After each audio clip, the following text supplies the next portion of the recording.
तसं. त्या एका क्षणात माझ्या मनात प्रश्न उभा राहिला, हा इथे एकटाच फिरतो आहे, त्याचं कुणी आहे का नाही. दुसऱ्या दिवशी मी त्याच वेळेची लोकल पकडली. पुन्हा बोलू डब्यात आला आणि यावेळेस मी ठरवलं, याच्या मागचा प्रवास मला जाणून घ्यायचा. एका वृद्ध प्रवाशिनीने सांगितलं, ताई, तो इथे मागच्या वर्षी आला. सांगितलं जातं की त्याच्या मालकाचा हार्ट अटॅकने ट्रेनमध्ये मृत्यू झाला. तो माणूस दररोज हीच लोकल पकडायचा. त्या दिवशीही भोलू त्याच्यासोबत होता, पण तो उतरला नाही आणि भोलू मात्र परत दुसऱ्या दिवशी आला. कदाचित त्याला वाटत असावं की त्याचा मालक पुन्हा येईल. माझं काळीज चिरून गेलं. एक कुत्रा ज्याची भावना कोणी समजूनही घेत नाही, तो इतका निष्ठावान की मला माणूस म्हणायची लाज वाटू लागली. माणसाने माणसाशी केलेली नाती अनेकदा स्वार्थी असतात, पण भोलूचं हे नातं, हे प्रेम, समर्पण निशब्द करत होतं. त्या दिवसानंतर माझ्या प्रवासाला एक वेगळीच भावनात्मक बैठक मिळाली.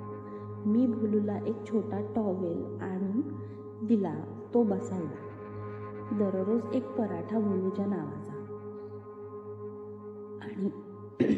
आणि जेव्हा तो बघायचा, त्याच्या डोळ्यातली ती चमक, जणू एकदा हरवलेला आपलेपणा परत मिळाल्यासारखं. कधीतरी मला असं वाटायचं, आपण जरा थांबलं पाहिजे अशा भोलूंसाठी. त्याने दिलेली शिकवण तो न बोलता सांगतो. नात्यांची किंमत, आठवणींचं ओझं आणि न बोलता जगण्याची ताकद. एक दिवस भोलू आला नाही.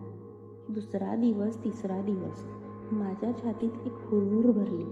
बऱ्याच बायकांनी एकमेकींकडे पाहिलं. तो आला का? कुणाला माहीत आहे का? आठवडाभर त्याचा काही पत्ता लागला नाही. आणि अचानक एक सकाळी मी बांद्र्याला ट्रेन थांबली असता प्लॅटफॉर्मवर तो दिसला, थकलेला, लंगडत चालणारा. मी धावत खाली उतरले.